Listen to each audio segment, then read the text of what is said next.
José Luis Molina Zamora es ingeniero agrónomo por la Universidad Politécnica de Madrid, con formación complementaria en gestión empresarial e innovación tecnológica en instituciones como London Business School y San Telmo Business School. Desde 2012 es CEO de Hispatec, empresa tecnológica especializada en soluciones digitales para la cadena de valor agroalimentaria.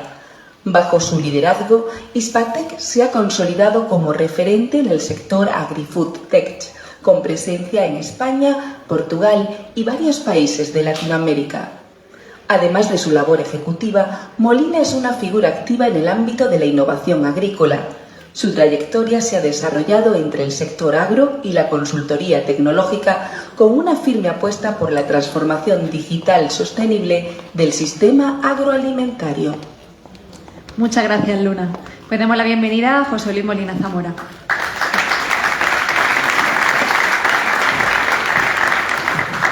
Muchas gracias.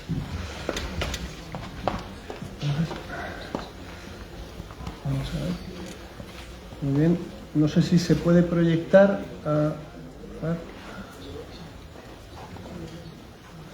Bueno, pues muchas gracias a todos por estar aquí, muchas gracias por invitarme a este interesante evento y bueno, creo que John ha puesto el listón muy alto en que creo que después de su ponencia, su presentación sobre qué es esto de la IA y cuántas incertidumbres e incógnitas nos va a generar para el futuro, pues creo que seguramente tenemos todos muchas cuestiones, menos respuestas, pero yo creo que es honesto reconocer que estamos en un momento de cambio muy profundo en el que lo importante no es tener todas las respuestas, que seguramente no es posible, no las vamos a tener, ni siquiera las mentes que consideramos más preclaras del mundo las tienen, sino probablemente qué acciones son aquellas en las que nos tenemos que enfocar, qué cosas son aquellas que tenemos que hacer, en las que no nos vayamos a equivocar o en las que nos vayan a ayudar a avanzar en el camino de sofisticación en un mundo en el que, insisto, vivimos con muchísimas incógnitas.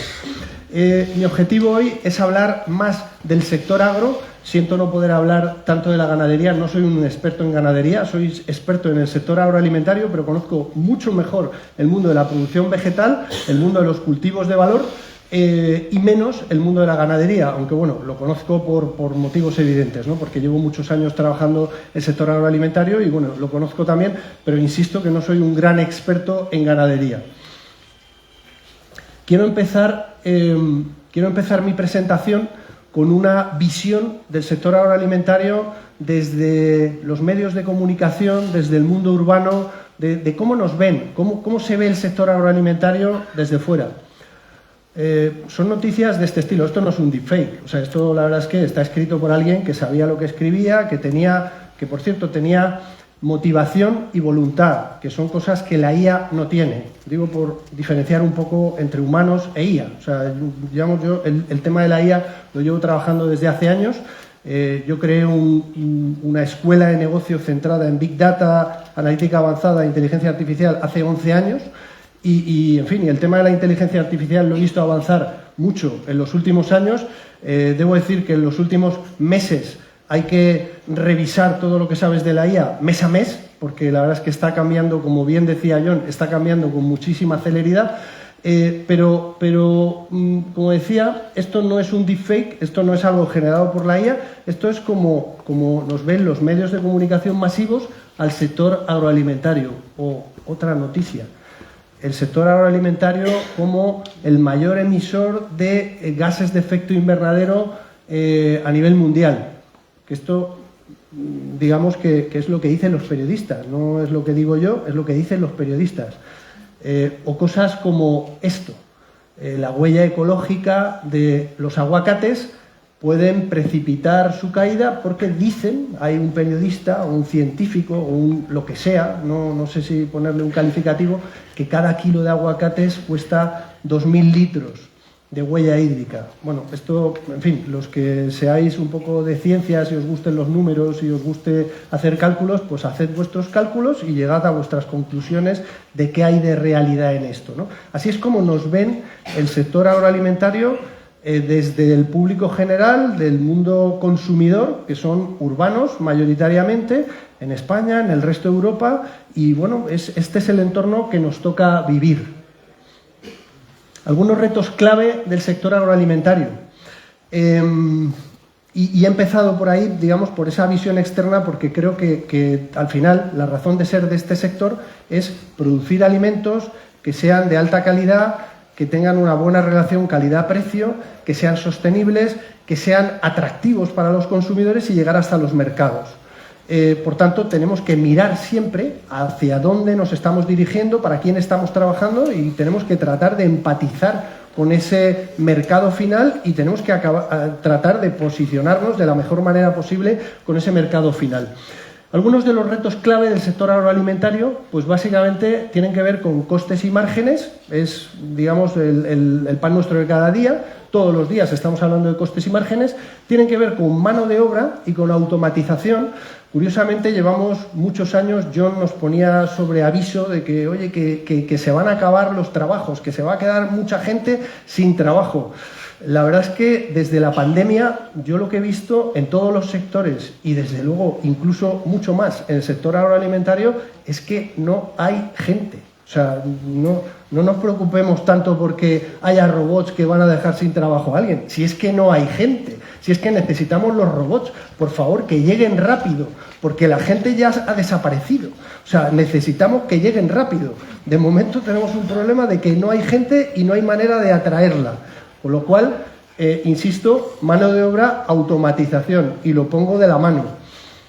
Temas de recursos e insumos, hablar de agua, hablar de suelo, hablar de contaminación o de impactos en el aire, en la biodiversidad, hablar de fertilizantes, hablar de piensos. Pues bueno, yo creo que en el mundo de la ganadería pues es el pan nuestro de cada día y tenemos que preocuparnos por ello. Y, por último, el tema de la sostenibilidad medioambiental, que es algo que nos exige la sociedad, que seguramente todos los que estamos aquí nos importa, aunque hay gente que se preocupa y que se empeña mucho todos los días en demostrar que al sector agro le importa un rábano esto del medio ambiente y la sostenibilidad y que son unos depredadores del entorno, pues estoy seguro de que no. O sea, todos los que están aquí, yo me doy un viaje desde la estación de los Pedroches del AVE hasta Pozoblanco y lo único que veo son unas magníficas dehesas con encinas centenarias y unos paisajes idílicos que eso no me da que pensar que los habitantes de esta zona odian el medio ambiente. Seguramente, pues, en fin, yo creo que son personas muy preocupadas por ello y tenemos que preocuparnos por este tema de la sostenibilidad, ya digo, porque nos lo exige la ley, porque nos lo exige la sociedad y porque seguramente en primera persona todos los que estamos aquí somos los primeros preocupados porque eso sea así. El consumidor, además, demanda calidad y transparencia, demanda saber de dónde vienen los productos, saber cómo se han producido, saber qué personas están detrás de esa producción, transformación, comercialización de los productos. Demanda tener claro que no se van a envenenar con esos productos, que tienen la máxima calidad nutritiva, que además han pasado certificaciones y controles, que además utilizan trabajo de personas que viven dignamente de su trabajo diario, que están contratadas de acuerdo con la ley, que se cumplen las normas de bienestar animal, que además, en fin, que el consumidor está pidiendo transparencia e información. Yo cuando, en mi vertiente de urbano, tengo también una vertiente rural, pero en mi vertiente de urbano, cuando cojo un cartón de leche o un paquete de mantequilla en una gran superficie en Madrid, la verdad es que debo decir, y creo que esto todavía es un debe, debo decir que me encantaría saber que viene de una zona como esta. Me encantaría ver esos paisajes con encinas centenarias y esos ganaderos y esas industrias como COVAP, que es un auténtico milagro que exista una empresa, una organización como COVAP en una zona como el norte de Córdoba. Me encantaría saber todo lo que estáis haciendo, porque yo lo único que veo como urbanita es un cartón de leche y un paquete de mantequilla. No veo nada más. Y por tanto, ese cartón de leche y ese paquete de mantequilla sería igual que uno producido por niños esclavos en zonas deforestadas de Brasil. Igual, no tengo ninguna información adicional, no hay nada que me diga que eso viene de aquí y que ha sido producido como ha sido producido. Por tanto, creo que ahí tenemos una oportunidad enorme para transmitir, para generar mucho más valor y transmitirlo hasta el consumidor final. Estamos inmersos en una revolución tecnológica digital en agro. John nos ha puesto en antecedentes con la IA generativa. La IA en realidad, bueno, esto viene de hace muchos años. Esto de la IA no es nuevo. Sabéis que en los años 60 se publicaba en California una revista con el look and feel, con el aspecto de los años 60, con esa atmósfera de la serie Mad Men, para los que la hayáis visto, bueno, pues con ese tipo de imágenes, y se publicaba una revista que se llamaba Artificial Intelligence. Ya se hablaba de inteligencia artificial, y la verdad es que las cosas que estamos haciendo a día de hoy, en realidad, conceptualmente, intelectualmente, ya estaban planteadas en esa revista de los años 60. Lo que ha ocurrido en los últimos años, en realidad, es bastante sencillo. Es que se ha hecho más barata la CPU, los procesadores, y la memoria RAM. Y eso nos ha hecho la memoria volátil, digamos, de los ordenadores. Y eso nos ha dado unas posibilidades que nos están llevando a este uso de inteligencia artificial que estamos viendo y que, bueno, nos abre unas posibilidades inmensas en el futuro inmediato. Esto, bueno, pues cuando hablamos del sector agro, pues nos permite hacer cosas a día de hoy, pues como la robotización, y aquí hablo de robotización nivel 5, es decir, con autonomía total de ciertas tareas tediosas. De hecho, bueno, robotización de cosas podría ser como eliminar malas hierbas. Hasta ahora yo digo que el siglo XX ha sido el gran siglo de la química en el sector agro. Ha sido el siglo donde hemos creado el ciclo Bosch-Haber para sintetizar nitrógeno de la atmósfera, y con eso se eliminó un gran cuello de botella de la producción alimentaria a nivel mundial. Hemos inventado los herbicidas, hemos inventado los insecticidas, los fungicidas, hemos inventado el uso, digamos, masivo de la energía para mover el suelo, para hacer tareas pesadas. El siglo XX va a ser el siglo de la física, de la biología y de los datos. Vamos a tener que aprender a hacer las cosas con tecnología distinta, con máquinas distintas, con herramientas distintas, de forma mucho más selectiva. ¿Por qué? Por poner preguntas, digamos, así al aire. ¿Por qué quitamos las malas hierbas en un cultivo arrojando herbicida en toda la superficie de ese cultivo? Si en el momento en el que tengamos máquinas que sean capaces de identificar una a una las hierbas y eliminar una a una esas hierbas, que además son máquinas que no se cansan, que no tienen problemas de aburrimiento, de fatiga o de dolor de espalda, si podemos eliminar esas hierbas con láser o por métodos mecánicos de cortado o de arrancado, a lo mejor resulta que podemos ahorrarnos muchísima química. De hecho, fijaos que cuando vemos presentaciones de fabricantes de máquinas a día de hoy que utilizan inteligencia artificial, creo que estamos todavía en esa generación de infancia o de adolescencia de la IA, en la que te sacan una máquina que es como las que hemos visto durante mucho tiempo, que es con unas boquillas de pulverización, que tienen una cámara que identifican que ahí hay una mala hierba, y lo que hace a continuación la máquina es que echa un chorrito de herbicida a esa mala hierba. Pero, hombre, ya que te has tomado la molestia de poner una cámara para identificar esa hierba en concreto, ¿qué más te da sustituir la boquilla de herbicida por un mecanismo que corte esa mala hierba o que la arranque?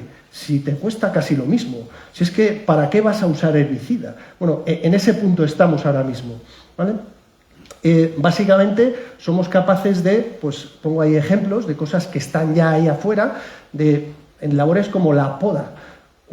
En el mundo de los cultivos leñosos hay una tarea que es tremendamente demandante en mano de obra, que es la poda, y donde normalmente pues encontrar buenos podadores pues es como encontrar buenos cortadores de jamón. La verdad es que esto es algo bastante escaso, bastante caro, y además es que no hay. Bueno, pues hay ya herramientas que todo eso que te dice el libro, que tú te lees un libro de poda y, oye, dices, fenomenal, y luego te pones delante de la planta y dices, ¿y ahora qué corto?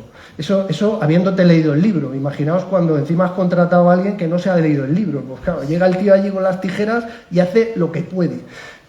Bueno, pues hay herramientas ya que una parte de lo que aporta el ser humano, que es la capacidad, digamos, de coordinar los dedos, las manos y la vista, pues una parte de eso ya lo hace, que es que con la vista te dice dónde tienes que cortar. Y el ser humano aquí ya lo único que hace es que pone las manos, los pies y la capacidad de coordinar las tijeras para cortar exactamente ahí. El siguiente paso seguramente será que haya una máquina que ya haga todo eso. Los humanos en realidad en muchas de nuestras tareas lo único que estamos aportando es nuestra coordinación motriz de los pies, las manos con sus dedos y la vista. No estamos aportando nada más en muchísimas de nuestras tareas, ¿eh? O sea, fijaos, haced un análisis profundo de lo que hace cada persona en su trabajo diario. Bueno, pues, insisto, estamos inmersos en una revolución tecnológica digital agro. ¿Qué hace falta para...? Bueno, hago aquí una breve puesta, digamos, a cero de qué tipo de sector agroalimentario venimos en el siglo XX y qué tipo de sector agroalimentario creo que vamos a tener en el siglo XXI. O estamos ya empezando a caminar en el siglo XXI. Pues venimos de un siglo XX en el que lo importante del sector agroalimentario era la rentabilidad económica, ahora lo es económica, social y medioambiental. Hay que añadir más partes y, de hecho, bueno, yo creo que COVAP es un ejemplo magnífico. Quiero decir que aquí no estáis para ganar dinero. Lo único que queremos en la vida es ganar dinero. ¿De verdad montaríais una cooperativa y todo el tinglao que supone solo para ganar dinero? ¿Por qué no montáis una empresa de inteligencia artificial? Si es solo para ganar dinero, ¿por qué no montáis una startup y buscáis unos inversores a ver si os forráis en 3 meses? O sea, seguro que no es para eso. Seguro que hay más razones que hacen que una empresa como COVAP exista. Venimos de un mundo en el que lo importante era la producción cuantitativa. En el siglo XX hemos tenido la Revolución Verde. Hemos tenido, bueno, pues a Norman Borlaug, que fue el gran profeta de la Revolución Verde, y nos importaban los kilos por hectárea, los litros de leche, los litros por vaca. A día de hoy eso es algo totalmente irrelevante. De hecho, yo llevo unos años escuchando a profetas del sector agroalimentario que nos cuentan que en el año 2050 vamos a ser 9.000 millones de habitantes, a día de hoy somos 8.000, tampoco es tan diferente, y que lo importante es producir muchos kilos. Error, no van por ahí los tiros, no tenemos que producir muchos kilos. El gran reto del sector agroalimentario a futuro es la calidad, y es el alineamiento de la oferta y la demanda, es la calidad, no, de verdad que no va de kilos. De hecho, os doy algún dato así, digamos, al azar.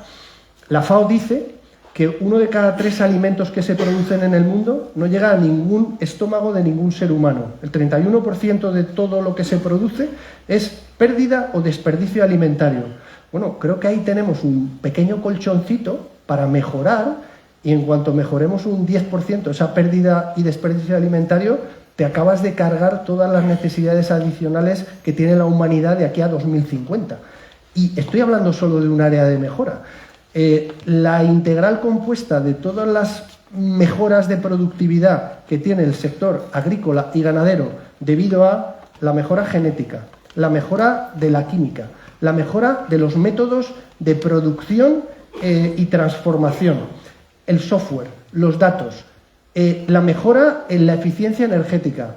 Digamos, todas esas mejoras, la integral compuesta es muy superior al crecimiento de la población en los próximos años, muy superior. Y eso estoy hablando de a nivel mundial, porque en realidad, cuando decimos que en el mundo va a haber más población en el futuro, en realidad el único sitio donde va a haber más población en el futuro es África.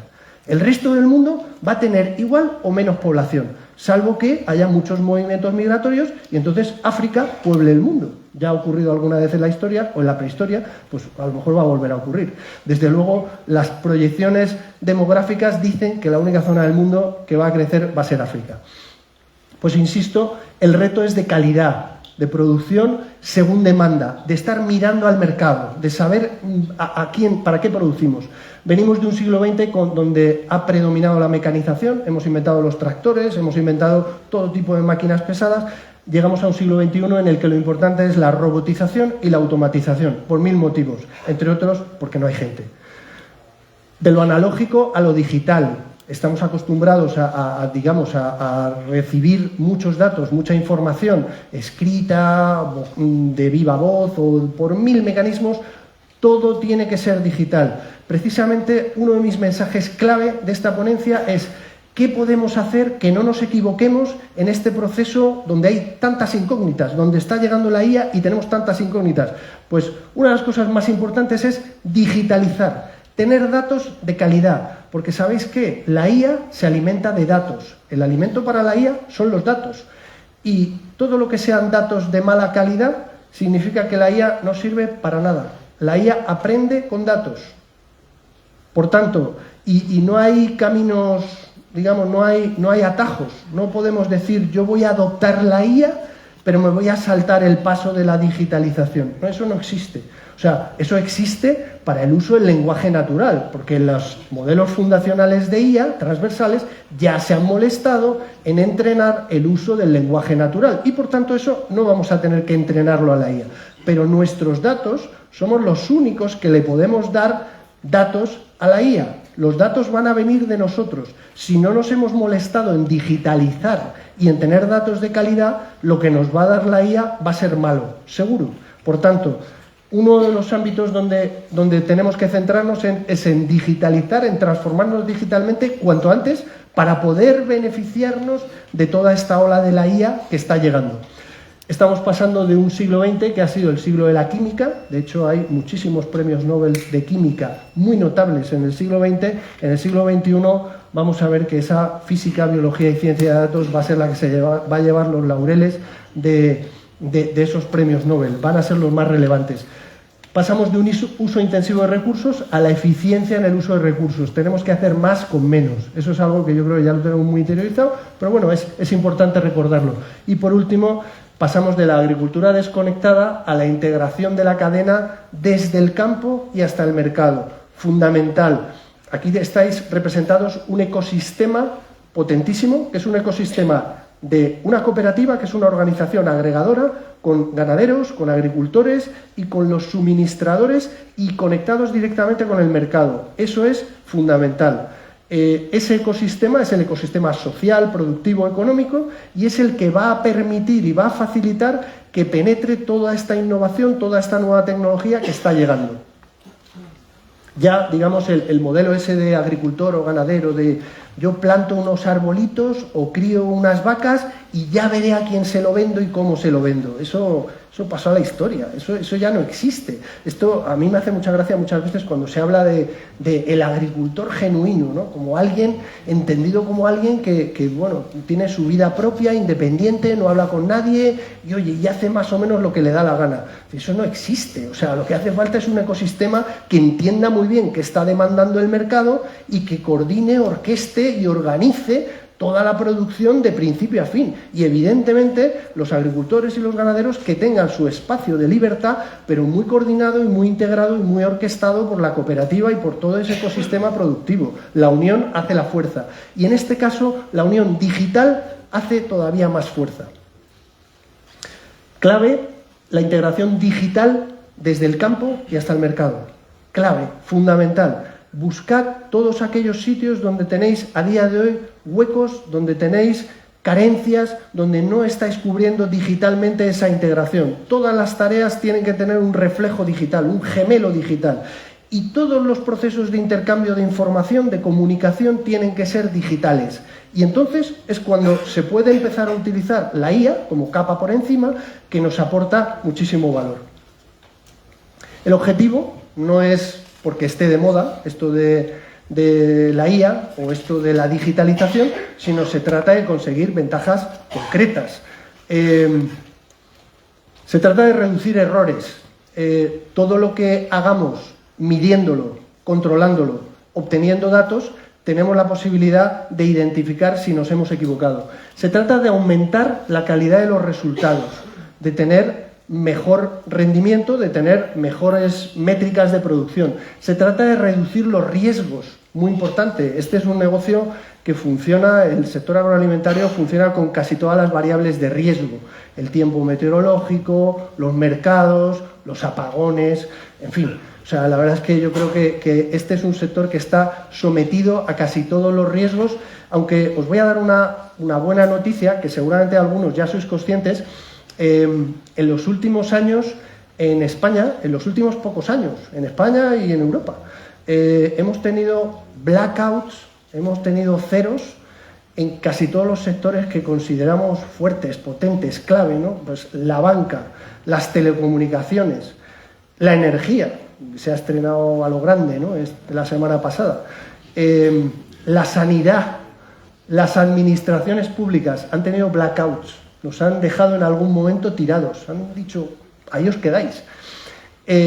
La alimentación, el sector agroalimentario en España, y yo diría que en general, incluso extendiéndolo a Europa, no ha tenido blackouts. En todo momento hemos tenido todas las estanterías de los supermercados con todo tipo de productos de la máxima calidad y de la máxima frescura. Eso yo creo que es para estar orgullosos. Estamos en un sector que no ha tenido blackouts. Esto sí que es un sector resiliente, ya que se ha puesto tan de moda la palabra, a pesar de todos los pesares, y lo han intentado con la estrangulación del transporte, con dejando sin energía, cortando las telecomunicaciones, o sea, se ha intentado por todos los medios posibles. Bueno, pues aquí está el sector. O sea, yo creo que creo que es una muy buena noticia. Y por último, y muy importante, el objetivo, incrementar la eficiencia. Somos un sector en el que la eficiencia es muy importante. Hay que medir todo, hay que controlar todo y hay que limar las esquinas, ¿no? Hay que conseguir un 0,5% por aquí, un 0,1% por allá y, digamos, todo lo que se mida digitalmente es como tener un velocímetro. Cuando tú tienes un velocímetro, vas a 120 por hora exactos y no te ponen multas. Si no tienes velocímetro, pues habrá veces que vayas a 80 y te pitarán porque, en fin, te has dormido, y otras veces que vas a 160 porque lleva la música fuerte y no te has dado cuenta de que le has pisado un poco más y te caerán multas. La receta, datos, datos, datos, datos. En todas partes necesitamos datos de sensores, de máquinas, de actuadores, de robots, de aplicaciones móviles, de gente que captura esos datos, de interacciones entre técnicos y agricultores o ganaderos. Necesitamos datos de las plantas industriales, de los tractores, de las básculas, de los tanques de frío. Necesitamos datos de todo, y de la máxima calidad. De hecho, fijaos que incluso en sistemas complejos, la verdad es que ahora que está tan de actualidad, ¿no? El tema este del apagón de la semana pasada, ¿qué habrá que no esté tan monitorizado como el sistema eléctrico español, con red eléctrica capturando datos de todas las fuentes de generación todos los días? Bueno, pues a pesar de ello, oye, se van a tirar 2 o 3 mesecitos para saber qué ha pasado. Y eso que hay datos como para tirar por alto. Lo que quiero decir es que no os canséis de capturar datos, porque es fundamental para hacer mejor los procesos de negocio que tenemos en el sector agroalimentario. Muy importante, la decisión agronómica digital. Yo soy ingeniero agrónomo de formación, luego tengo formación en tecnología, en economía y en varias cosas más. Y la verdad es que durante muchos años los agrónomos hemos funcionado por el método de los 5 dígitos oscilantes, o sea, el de más o menos, me pongo allí muy serio delante de la finca y hago así, y digo, pues yo creo que aquí hay que hacer lo que sea. Esto hay que cambiarlo, esto hay que convertirlo en una ciencia, esto hay que convertirlo en algo que tengamos datos, que hagamos análisis y que a partir de ahí tomemos mejores decisiones. Y además, la decisión agronómica digital tiene una segunda vertiente que a mí me parece importantísima, que es el papel de los técnicos agrícolas como vectores de introducción de innovación a nivel de conocimiento agronómico, ganadero, etcétera, y a nivel de introducción de digitalización. Si esos técnicos agrícolas o esos veterinarios no están digitalizados, va a ser muy complicado convencer a los agricultores y los ganaderos de que se digitalicen. Este es el vector idóneo para esa digitalización, evidentemente apoyado por la cooperativa, que es la organización que, en mi opinión, las cooperativas y las empresas son las que tienen que empujar este proceso de transformación digital. Esto no va a ocurrir porque hagamos cursos para agricultores, a ver si se conectan a Internet, o incluso cursos de IA. Imaginaos, ahora hacemos aquí cursos de IA para los agricultores para que se vuelvan locos y empiecen aquí a proponernos cosas que dices, bueno, ya, ¿y esto cómo me funciona a mí, ¿no?, en la cooperativa? Insisto, tomad ese liderazgo, desde el caso de COVAP, tomad ese liderazgo porque creo que tenéis mucho que hacer ahí. Operaciones, tareas, personal, insumos, todo digitalizado, con apps, con mecanismos automáticos, con lecturas de códigos QR, de manera que esto deje de ser un arte y pase a ser una ciencia. Estemos capturando lo que está ocurriendo en cada momento. Muy importante el control de trabajadores en la industria, en el campo. Esto es algo que ya venimos haciendo desde hace años. Precisamente en áreas como esta, la verdad es que venimos aplicando inteligencia artificial desde hace años. O sea, hace años ya medíamos, ya controlábamos por reconocimiento de imágenes que fulanito, menganito y zutanito habían llegado a la finca o habían llegado a la agroindustria a las 19:43 y que iban a entrar en el turno 3 o que iban a entrar en la finca 4.8. Esto es algo que, insisto, ya se hace desde hace tiempo, pero hay que hacer más. Evidentemente, aquí nos han cambiado la ley en el caso de España, ahora ya no se puede coger una imagen de una cara de una persona y tal, porque la ley de protección de datos ha cambiado en medio. Bueno, hay otros mecanismos, el código QR, otros mecanismos, digamos, no biométricos, no basados en parámetros de alta sensibilidad a nivel de la ley de protección de datos. Pero, insisto, tenemos que controlar el personal en todo momento. Tenemos ámbitos muy importantes en este sector. Este es un sector que funciona, entre otras cosas, en un país como España, entre otras cosas, con agua. El agua es fundamental, creo que aquí os suena. Seguramente los que habéis visto el embalse de Sierra Bollera 0,0, pues seguramente se os ha caído el alma a los pies. Y creo que tenemos que ser conscientes de que hay que ser muy eficientes, hay que usar muy bien el agua, hay que medirla, hay que controlarla, hay que almacenarla cuando hay, porque yo creo que aquí los últimos 5 años son un máster, ¿no?, de qué es lo que hay que hacer. Esto de que haya cambio climático seguramente no quiere decir que vaya a llover menos, lo que seguro que va a ocurrir es que es más irregular.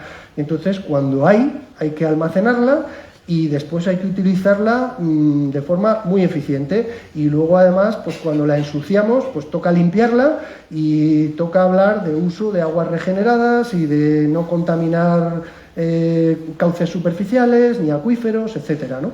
Bueno, creo que ahí, en el ámbito de el riego o el fertirriego, hay mucho por hacer, que además pongo aquí una imagen forzadamente con energía solar, porque el matrimonio entre el riego y la producción solar fotovoltaica es evidente. No hace falta que os explique que la irradiación solar tiene algo que ver con la evaporación.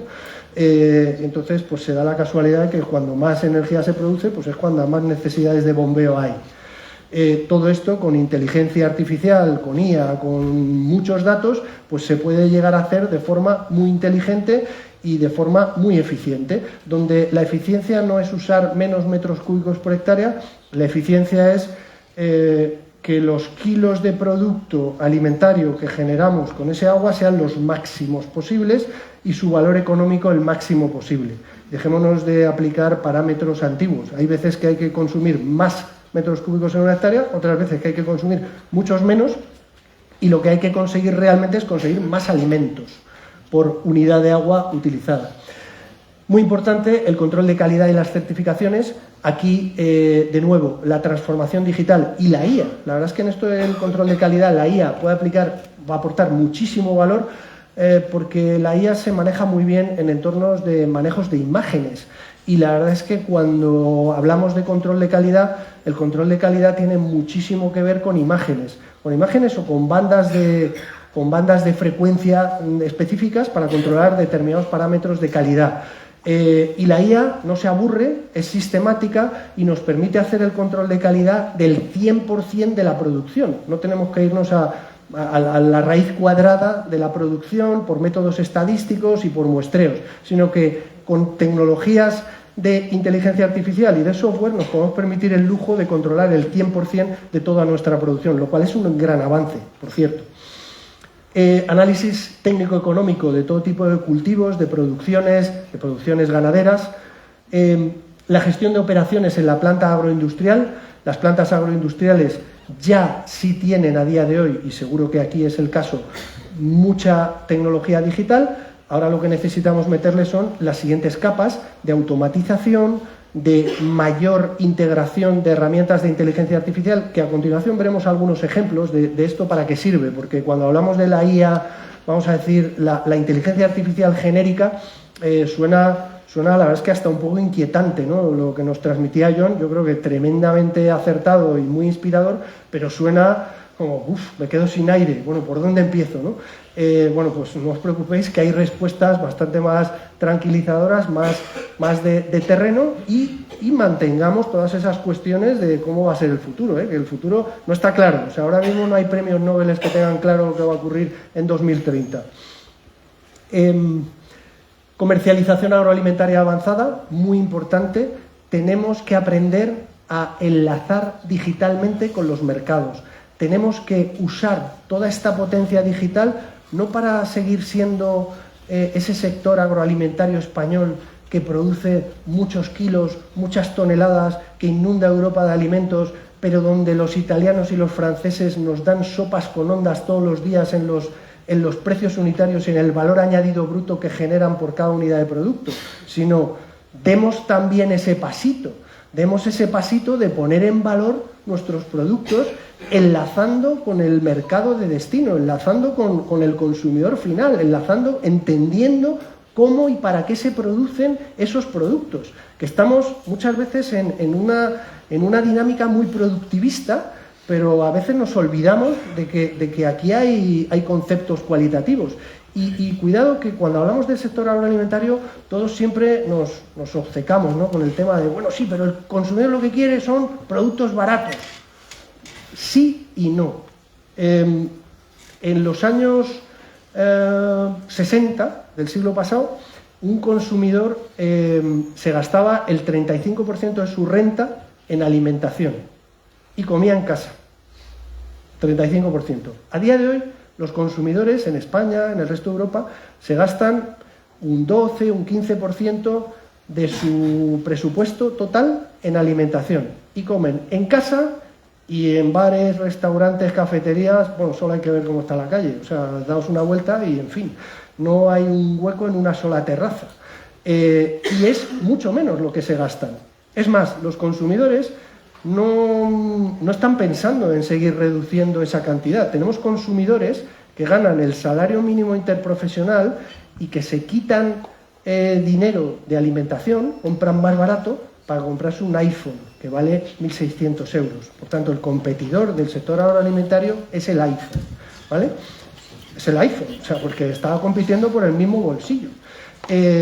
Tenemos que conseguir, en el sector agroalimentario hay muy buenos ejemplos de categorías, de ámbitos de producto, donde educando al consumidor, donde dándoles más opciones, hemos enseñado a esos consumidores a gastarse más dinero, a generar más valor añadido con alimentos. Ejemplo, hace 25 años, ¿os acordáis lo que era comprar una cerveza en España? Había 5 marcas, no había más. 1 litro, 1 euro, ya está. Todo lo que había. El supermercado más florido de España tenía las 5 marcas. Los menos floridos solo tenían 2, que eran los de la zona.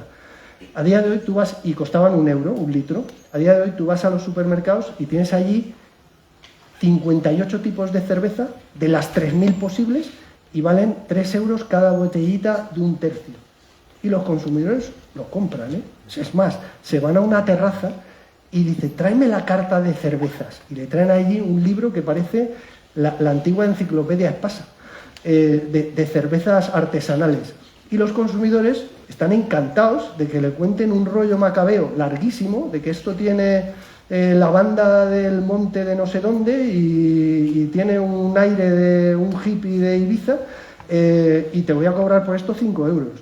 Bueno, tenemos que aprender a generar alimentos con datos y con relatos. Con datos y con relatos que empaticen con los consumidores y que inspiren. Yo al principio decía que cuando vengo a la zona de Los Pedroches y veo estos paisajes y veo esta economía y veo una cooperativa como Covap y toda esta buena gente que hay en toda esta comarca, digo, ¿por qué eso no lo veo en el cartón de leche que cojo en el Mercadona? O en el paquete de mantequilla que cojo en el Mercadona. Si yo allí nada más que cojo uno y es que no veo nada de todo esto. De verdad, eso hay que llevarlo fuera. O sea, ese es un reto. Muy importante, alineamiento de oferta y demanda. He hablado hace un momento de la pérdida y el desperdicio alimentario, pero no solo eso, sino la calidad, digamos, los calendarios, las distintas calidades, las distintas tipologías de productos. Tenemos que alinear oferta y demanda. Y esto es algo que se hace con datos, no se hace vamos a juntar todo lo que se produce y ya veremos a quién se lo colocamos. Esto hay que orquestarlo, hay que planificarlo, hay que organizarlo para que ocurra lo que queremos que ocurra. Tenemos que conocer mejor los mercados, hace falta inteligencia de mercados. Cuando tú analizas sobre un mapa dónde van a parar tus productos, de pronto detectas en un mapa de calor, dices, oye, aquí me falta, estoy siendo muy exitoso en Alemania, pero joder, la verdad es que en el mercado de al lado no estoy vendiendo una chapa. ¿Será que tengo un mal comercial? ¿Será que me estoy posicionando mal? ¿Será? En fin, hay que analizar los mercados con mucho detalle. Y muy importante, el control en tiempo real de las operaciones logísticas. Vosotros producís productos en general muy perecederos, productos sensibles, con cadenas de frío.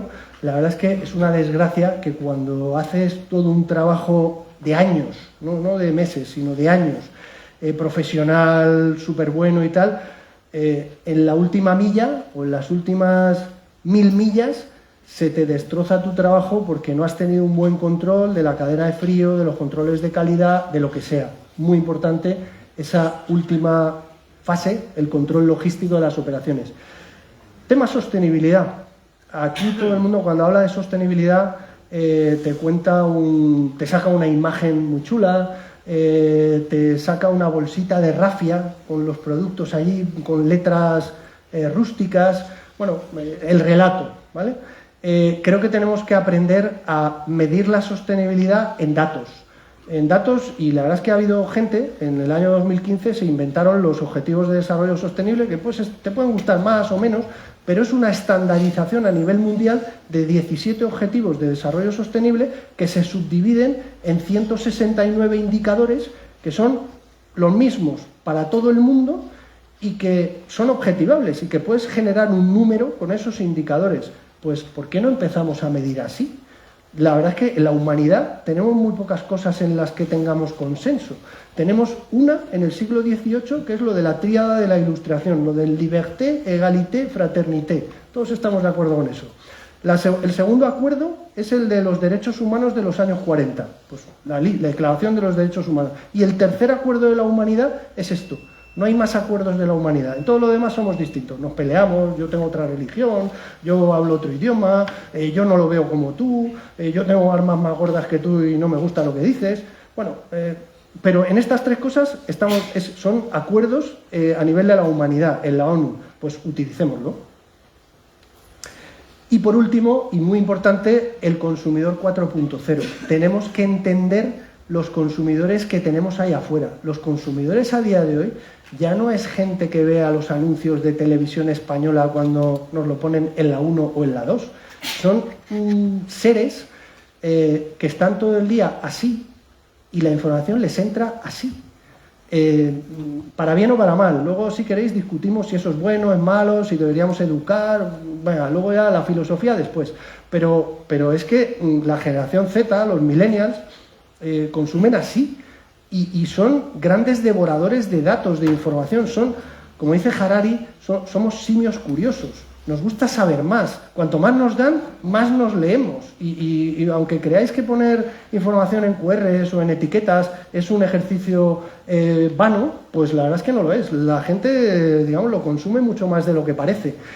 Aprovechemos esto. Tenemos una oportunidad, y es única, de generar un vínculo digital entre el sector productor, transformador y comercializador y los consumidores. Es un vínculo directo. O sea, tenemos la oportunidad. Y esto del QR, yo la verdad es que cuando cuando lo vi, esto apareció en el año 2003 o 2004, y dije, esto va a ser la bomba. Va a revolucionar todos los códigos de barras y el intercambio de información. Lo cierto es que tuvo que llegar el COVID para que esto se generalizara. O sea, pasaron más de 15 años y, claro, ya en el momento en que los restaurantes y los bares te ponían la carta en un código QR, pues ya todo el mundo no le queda más remedio que aprender a usar el QR. Lo cierto es que a día de hoy todo el mundo, a nivel europeo, a nivel mundial, usa estas herramientas. Usémoslas. Tenemos una gran oportunidad de generar un vínculo digital. Y luego, ¿qué nos puede aportar esto de la IA?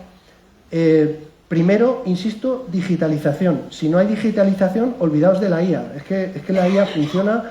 Hombre, la IA puede funcionar para procesamiento de lenguaje natural. En eso sí, ahí no necesita... No hace falta que os digitalicéis. Ya lo han entrenado otros por vosotros.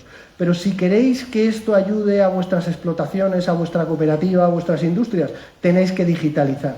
Y una vez que tienes digitalización, es donde viene la IA. Y es donde conviertes la IA en un canal de ayuda interactivo, por ejemplo, para utilizar máquinas, para utilizar las propias aplicaciones que ponéis a disposición de los agricultores o ganaderos, para realizar tareas logísticas o tareas comerciales.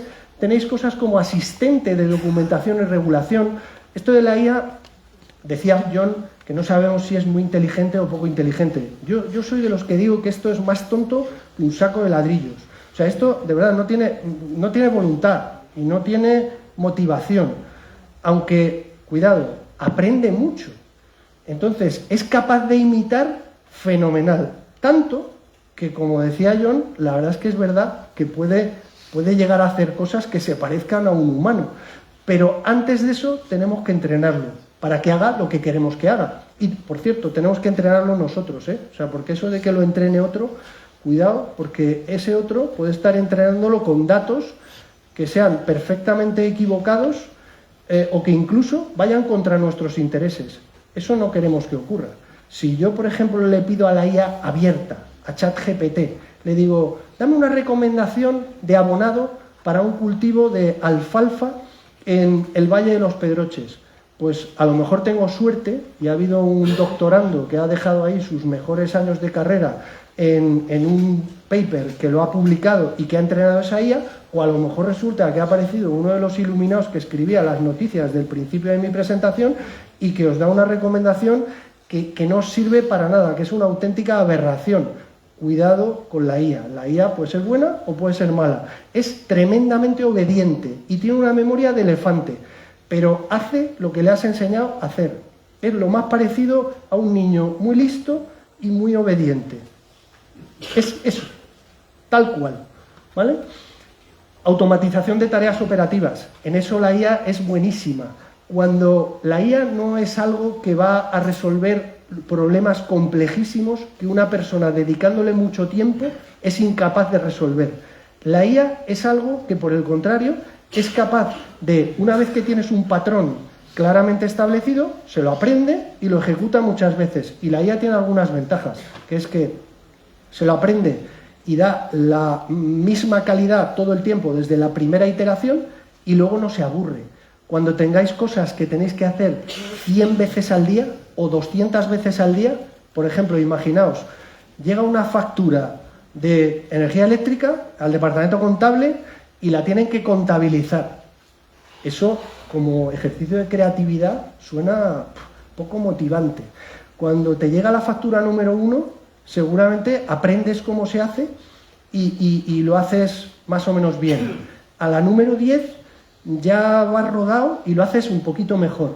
Pero a partir de la 80 ya dicen, mira, menudo tostón estar aquí contabilizando facturas de la compañía eléctrica, y ya le pierdes atención y empiezas a cometer todos los errores del mundo. La IA no, la IA lo sigue haciendo, oye, y es obediente. Y tú le vas dando, y además escaneas la factura o directamente la tienes ya en formato digital, se la das, se la traga y directamente transfiere toda la información a donde tenga que transferirlo. Eso que he dicho para algo que hace un departamento contable es aplicable para, imaginaos, la recomendación agronómica o veterinaria que va a dar un técnico de campo a 50 ganaderos a lo largo de un día. Pues al primero lo coge con mucha ilusión, pero al número 38, que está llamándole la mujer, oye, que dónde estás, que es que el niño, que es que se ha puesto malo, que tal, ese señor está pensando en otra cosa. O sea, a ese señor hay que darle un asistente para decir, oye, créame las recomendaciones y yo las reviso y si me parecen ok, para adelante. Pero ahí es donde tenemos verdadero potencial. Luego, respuestas sobre los datos. Esto de la IA, por ejemplo, tiene un uso que yo creo que este es inmediato. Esto lo vamos a ver ya. De hecho, bueno, la verdad es que nosotros en nuestra empresa hemos organizado un evento de IA, lo teníamos para el día posterior al apagón, lo tuvimos que posponer y lo hemos puesto el 20 de mayo. Y vamos a enseñar estas cosas ya funcionando, básicamente con cosas como reinventar el reporting.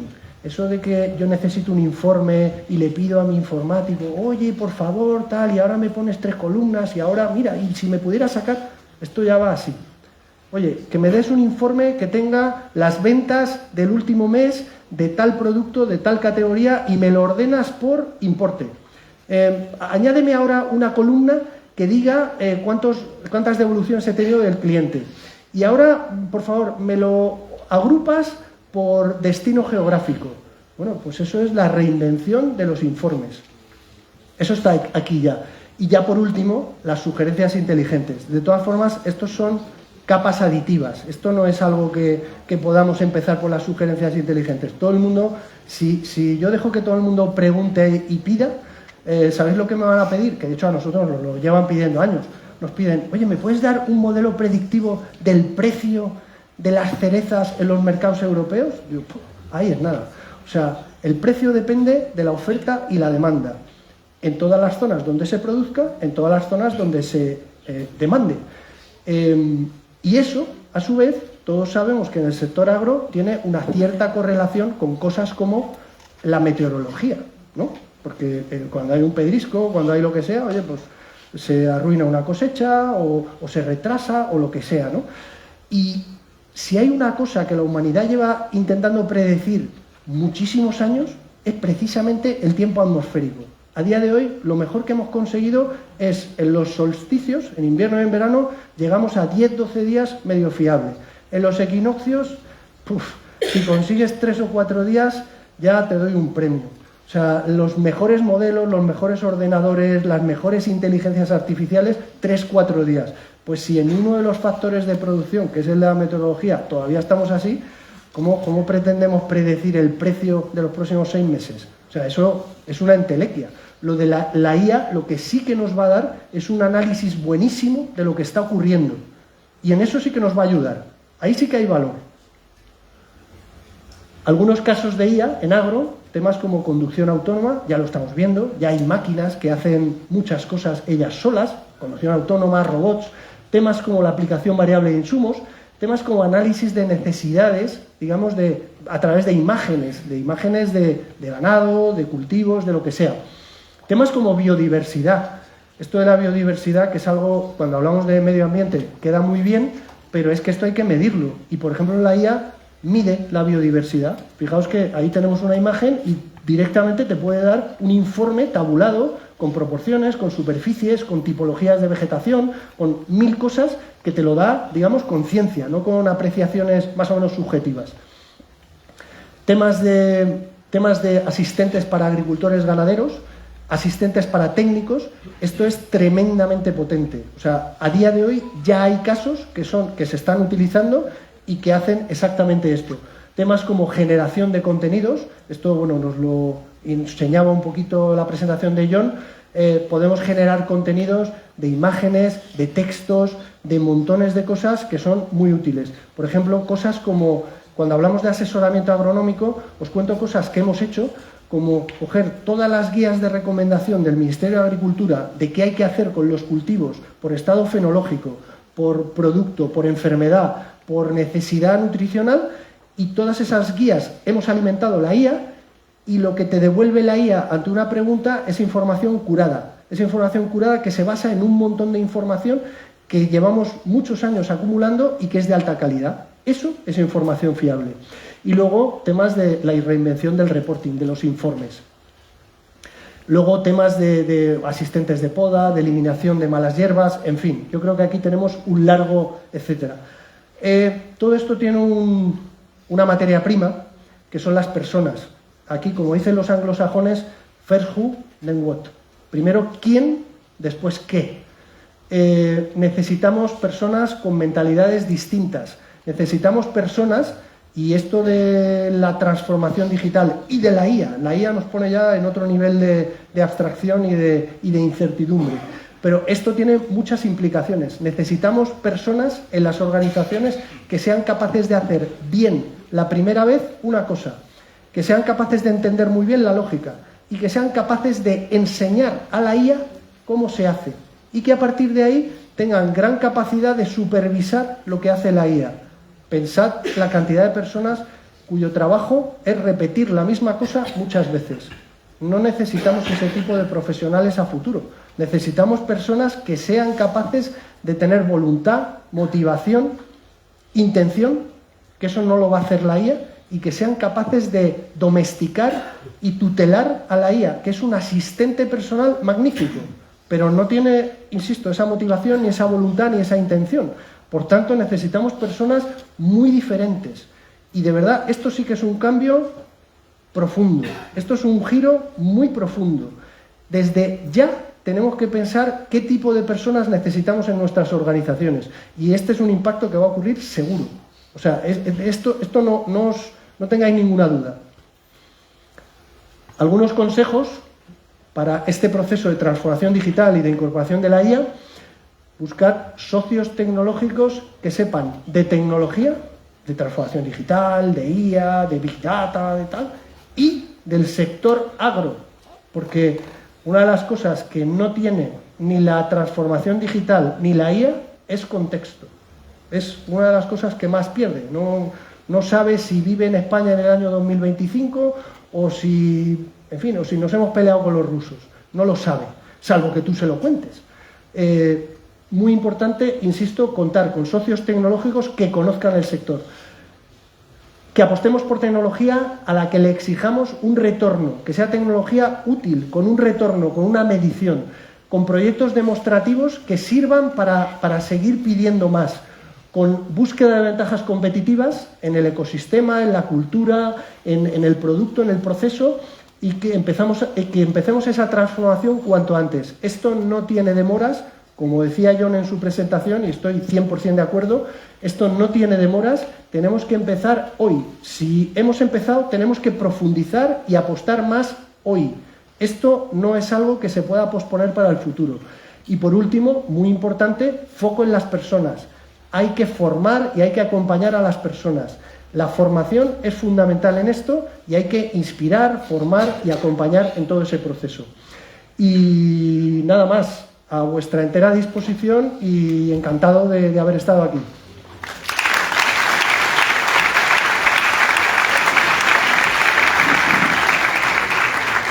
Muchas gracias, José Luis. Ha sido muy interesante ver cómo se está aplicando ya, ¿no?, toda esta tecnología que nos ponía en contexto John, sí, a nuestro sector agroalimentario, ¿no? Pues de nuevo, ya que tenemos aquí a Luna, quiero que vuelva a poner el turno de preguntas. Ya saben que tienen aquí el QR a disposición. Y nada, Luna, cuéntanos si hay alguna pregunta para José Luis, del público. Claro que sí. Aquí va la primera pregunta que hemos recibido. ¿Cómo deben prepararse los profesionales agro del futuro? Bueno, es casi nada. La verdad es que, de nuevo, yo voy a tratar de responder de forma enfocada con cosas en las que creo que no, y digo creo, que no nos vamos a equivocar, pero hay que formarse en disciplinas agro, veterinarias, digamos, de conocimiento del sector, y en disciplinas digitales. Hay que entender la tecnología, hay que saber cómo funciona, y los profesionales del futuro tienen que ser profesionales híbridos, profesionales que no tengan miedo a integrar conocimiento transversal. Es fundamental. Yo estoy un poco cansado de escuchar a veces gente que dice, no, yo es que soy agrónomo, soy veterinario y esto no es lo mío, esto de la IA no es lo mío. Error. Si es que esto de la IA es como saber hablar español. o es como saber matemáticas. O sea, tienes que entender qué es la IA, lo tienes que utilizar. Si es que, aunque no quieras, lo vas a usar. Aunque no te des cuenta, vas a estar metido en ese ecosistema. Tenemos que formarnos, y bueno, aquí tenemos a la Universidad de Córdoba, está Rosa, bueno, creo que toca formarse y además tenemos que aprender. Hay una cosa que creo que es muy importante, que es, venimos de un mundo en el que teníamos la costumbre de formarnos una vez, desde yo me hago abogado, o me hago ingeniero agrónomo, o lo que sea, o físico, y luego ya trabajo 40 años de eso y, oye, y me jubilo. Olvidaos. El mundo va mucho más rápido. Entonces nos toca aprender a que tenemos que formarnos y recapacitarnos cada año, cada 2 años, cada 3 años, de forma continua. Esto es evaluación continua. O sea, el mundo no se parece en nada al que era hace 20, 30 o 40 años. Fijaos, todos lleváis ahora mismo un cacharrito encima que hace 30 años no existía. O todos consultáis internet a través del móvil, cosa que hasta el año 2007 con el iPhone era una entelequia. Bueno, pues creo que eso nos da pistas de por dónde va el mundo y tenemos que aprender a formarnos de manera continua. Por tanto, ya digo que mucho foco en mantener esa formación en disciplinas del sector y en tecnologías transversales como estas. Muy bien. Luna, una pregunta más, que no vamos muy bien de tiempo. ¿Crees que los robots pueden ser la solución al relevo generacional en el sector agroalimentario? Bueno, sin duda los robots, dejadme que haga una analogía, en el siglo XIX, en distintos momentos del siglo XIX, se abolió afortunadamente la esclavitud a nivel mundial. Y la esclavitud no se abolió porque hubieran llegado los principios de la Ilustración, eso llegó a final del siglo XVIII. Pero todavía tardó un siglo en abolirse la esclavitud en muchos sitios. Y fue por un tema económico, fue por un tema de que había máquinas que sustituían el trabajo esclavo, el trabajo de personas, que era una gran aberración, pero fue más por un tema de la posibilidad que había que por una cuestión de convicción. En este caso, yo creo que el relevo generacional tendrá que existir. Cuidado con sustituir todo por robots, porque si no hay nadie, en fin, salvo que creáis que COVAP puede ser una especie de gran fiesta de robots, seguramente seguirá habiendo personas dentro de COVAP. Por tanto, parcialmente los robots pueden ser parte de ese relevo generacional, sobre todo en aquellas tareas y en aquellas áreas menos deseables, tareas pesadas, tareas repetitivas, tareas aburridas. No sé cuántos de los de aquí habréis visto la película Alcarrás, que es un documental del sector agro y que habla de Lérida, año 2021, y de un chaval de 18 o 20 años que se tiene que ir de la discoteca a las 4 de la mañana para abrir el tablacho para que entre agua en la parcela y rieguen. Eso no se lo podemos pedir a los chavales de 18 o 20 años. El chaval de 18 o 20 años necesita un móvil, necesita darle a un botón o que haya un robot, un automatismo que lo haga por él. Y tenemos que enseñar a esos chavales a que van a hacer un relevo generacional, pero no haciendo las cosas igual que las hacían sus padres. Las tienen que hacer de forma distinta y todo aquello que sea poco deseable, penoso, repetitivo, que lo hagan las máquinas, por favor. Ahí sí que hay espacio para los robots. Bueno, pues muchas gracias, José Luis, por tu intervención. Bien, gracias.